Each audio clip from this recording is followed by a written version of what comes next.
ये एक करीबी खानदानी मामला है। हुदैबिया पेपर मिल के मामले में जब आप डायरेक्टर्स और शेयर होल्डर्स पर नजर डालें तो ये सिर्फ पूरा शरीफ खानदान, करीबी खूनी रिश्तेदार और चंद कजन्स हैं जिनका जिक्र डायरेक्टर्स के तौर पर भी किया जाता है। रमजान शुगर मिल की शेयर होल्डिंग पर नजर डालें तो आपको अंदाजा होता है कि उसे चीफ एग्जीक्यूटिव ऑफिसर जनाब हमजा शहबाज चला रहे हैं। शहबाज शरीफ नवाज शरीफ के छोटे भाई हैं।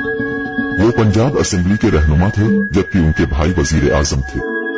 उन पर शरीफ खानदान की मलकियत वाली कंपनी रमजान शुगर मिल के जरिए 10 करोड़ डॉलर की मनी लॉन्ड्रिंग का इल्जाम है। उन कम तनख्वाह वाले मुलाजिमीन के नाम पर अकाउंट खोले गए जो मत में नहीं आते। इन अकाउंट्स में पैसे जमा होते थे और आखिरकार वो हमजा, शहबाज शरीफ, सुलेमान, शहबाज शरीफ और खुद शहबाज शरीफ के अकाउंट्स में जमा हो जाते थे। दरअसल ये फाइलें जो आप यहाँ देखते हैं इसमें नाम दिए जाते हैं, ये बैंकिंग दस्तावेजात देते हैं, चालान देते हैं, वो सब कुछ जो उन तमाम बैंकिंग रिकॉर्ड्स में दर्ज है कम उजरत वाले मुलाजिमीन के नाम देते हैं। यहाँ एक मिसाल है, आप उसे देखें जनाब मसूद अनवर, वो उसे जनाब शहबाज शरीफ के नाम पर जमा करा रहे हैं। ये 1.6 मिलियन रुपए है। ये रकम हबीब बैंक ऑफ पाकिस्तान में 26 अप्रैल 2017 को जमा कराई गई थी जब शहबाज शरीफ वजीर आला थे। ये 13 मई 2016 को मियां मोहम्मद शहबाज शरीफ के नाम पर 6 लाख रुपए की एक और रकम है। जनाब मसूद अनवर के अकाउंट में 52,451 रुपए जमा कराए गए।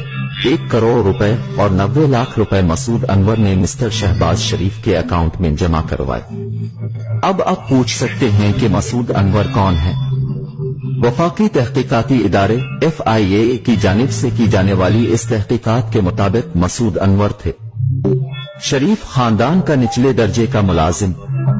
आपके अपने खानदान का रुकन वजीर खजाना है और आपका दूसरा भाई वजीर आजम है। लिहाजा इस वक्त पूरी बैंकिंग चीन उनकी सहूलत के लिए मौजूद थी और मैं तहकीकात में शामिल एक जराये से बात कर रहा था। चूंकि एक बार जब उन्होंने बैंकरों से पूछा कि ये उनकी नाक के नीचे कैसे हो रहा है और उन्होंने इन तमाम सरगर्मियों को क्यों नहीं रोका, तो उन्होंने कहा कि लोग बंदूक बरदारों के साथ बैंकों में आते थे और एक खातून तफ्तीशकारों ने कहा कि वो एक बैंकिंग अफसर को रो रही थी कि हम क्या कर सकते थे। बैंक मैनेजर्स को बैंक के आला ओहदेदारों का फोन आता था। बैंक खुद शरीफ खानदान की करप्शन पर पर्दा डालने के इस गठजोड़ का हिस्सा थे। नाम निहाद पनामा पेपर्स में मनी लॉन्ड्रिंग और टैक्स चोरी के इल्जामात हैं। इसमें आलमी रहनुमा शामिल हैं और जहां उनमें से कुछ पर टैक्स से बचने की कोशिश में अपना पैसा छुपाने का इल्जाम है। ये पाकिस्तान के लोगों के लिए हैरत की बात थी क्योंकि ये बैंक अलअक़वामी सतह पर सामने आया था। इसकी साख बहुत ज्यादा थी क्योंकि इससे पहले कई सालों से शरीफ खानदान इस खबर को इस्तेमाल करता रहा है कि उनके खिलाफ ये तमाम इल्जामात सियासी मुहर्रिकात पर मबनी है। पनामा पेपर्स में नवाज शरीफ के 3 बच्चों के नाम हैं। उनका खानदान ऑफशोर अकाउंट्स के जरिए लंदन में जायदादों का मालिक है। नवाज शरीफ की बेटी ने लंदन में जायदाद रखने से इनकार किया है। इसके दस्तावेजात मुबैना तौर पर के हैं और जाहिर करें कि वो जायदादों की ट्रस्टी है, मालिक नहीं। लेकिन वो दस्तावेजात की ये पूरी नामी फॉन्ट में लिखी गई है जो 2007 तक दस्तयाब नहीं थी। अगर आप 1992 और 93 को देखें तो ये बहुत अहम वक्त है। मरियम के असासों में 21 गना इजाफा हुआ है और 1 साल में इसका कोई जवाज नहीं है। आप एक कारोबार के मालिक नहीं हैं। आपके नाम से कोई कारोबार नहीं है लेकिन आपके असासे 21 गना बढ़ रहे हैं। 1992 में मरियम नवाज 19 साल की हो गई। पनामा पेपर्स के इंकशाफात के बाद पाकिस्तान की तहकीकाती एजेंसी ने शरीफ खानदान के माली मामलात को निकाला। मुश्तरका तहकीकाती टीम को बुनियादी तौर पर पता चला कि मिस्टर नवाज शरीफ आमदनी के मालूम जराये से बनाए गए असासों का जवाब पेश नहीं कर सके। ये अहम इल्जामात में से एक था। मामले को फौजदारी कार्रवाई के लिए भेज दिया गया था। फौजदारी इस्तिगासा में एक मुकदमा था जो तकरीबन 1 साल तक चलता रहा और इस मुकदमे में नवाज शरीफ की तरफ से इनकी दौलत की असल लंदन में उन 4 फील्ड फेयर्स की वजाहत के बारे में एक भी जवाब नहीं आया। वो पैसा कहाँ है जो वो कभी साबित नहीं कर सके थे। शरीफ खानदान का शुमार पाकिस्तान के अमीर तरीन अफराद में होता है लेकिन उनकी दौलत की असलियत अभी तक एक मुअम्मा बनी हुई है। इस वक्त अपनी फेयर में जिस फ्लैट में रह रहे हैं, इसका नाम दरअसल गुज़िश्ता साल पाकिस्तानी अखबार दी न्यूज में इन 4 फ्लैटों में से एक के तौर पर लिया गया था, जो आपके वालिद ने मुख्तलिफ स्विस और ऑफशोर कंपनियों के जरिए गैर कानूनी तौर पर खरीदा था। तो नहीं, जो लोग असल में इसके लिए हमें मोर्द इल्जाम ठहरा रहे हैं वो अदालत में जाते हैं और इसे साबित करते हैं। लेकिन क्या आप जानते हैं कि आप जिस फ्लैट में रह रहे हैं इसका मालिक कौन है? ठीक है, अभी ये सवाल नहीं है। तो नहीं, लेकिन ये सवाल है जो मैं आपसे पूछ रहा हूँ। क्या आप जानते हैं कि फ्लैट का मालिक कौन है? ठीक है, ये किराया पर है, ये मैं हूँ।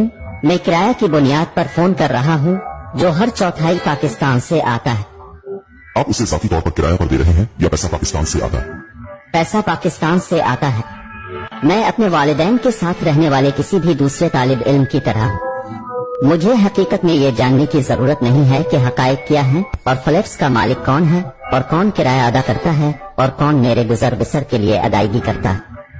लिहाजा खानदान इसका मुस्तहक है। अगरचे ये मेरी गलती नहीं थी कि मैं एक अमीर और अमीर घराने में पैदा हुआ था। मेरे दादा ने ये सब कुछ सख्त मेहनत से हासिल किया। जब आप उनसे पूछेंगे कि आपको ये पैसा कहाँ से मिला, तो वो आपको आजादी के वक्त अपने मरहूम दादा की कहानी सुनाना शुरू कर देंगे। हम हिंदुस्तान से आए थे, हमारे पास कारोबार है। सच छोटी बात यह है कि दुनिया में ऐसा कोई कारोबार नहीं है जिसके पास मनी ट्रेल ना हो। अगर आप उनकी टैक्स फाइलिंग को देखें तो ये एक बड़े सनती खानदान के तौर पर सामने नहीं आता है। शरीफ खानदान पाकिस्तान के इस अमीर घराने में कभी शामिल नहीं हुआ, लेकिन अब अगर आप पाकिस्तान के अमीर तरीन खानदानों की फहरिस्त बनाएं तो यकीनी तौर पर शरीफ खानदान टॉप 3 में शामिल होगा। हो सकता है कि टॉप 5 में इसलिए शामिल हों कि लक्समबर्ग, बरतानिया, मुत्तहिदा अरब अमारात और सऊदी अरब में उनकी कितनी जायदादें छपी हुई हैं। अमेरिका में मुख्तलिफ बैंक अकाउंट्स में किया है, जो मालूम नहीं कि ये 4 अरब डॉलर है या 5 अरब डॉलर, ये मालूम नहीं है। दिसंबर 2018 में पनामा पेपर्स के इंकशाफात के नतीजे में नवाज शरीफ और उनकी बेटी को करप्शन के इल्जामात में 7 साल कैद की सजा सुनाई गई। नवाज शरीफ लंदन में इलाज के लिए जमानत पर हैं और लंदन से पाकिस्तान वापस आने से इनकार कर रहे हैं। नवाज शरीफ का दावा है कि उनका जवाल पाकिस्तानी फौज की साजिश है। We contacted Priti Patel MP, the Home Office Minister, to ask her why Nawaz Sharif, who had overstayed his British visitor visa by 2 years, had not been extradited from Britain. Priti Patel had been eager to deport asylum seekers during her time at the Home Office, yet she took no action against Nawaz Sharif. Priti Patel MP in the Home Office did not agree to an interview. We also contacted the National Crime Agency. We wanted to find out why there had been no meaningful investigation into Nawaz Sharif's assets.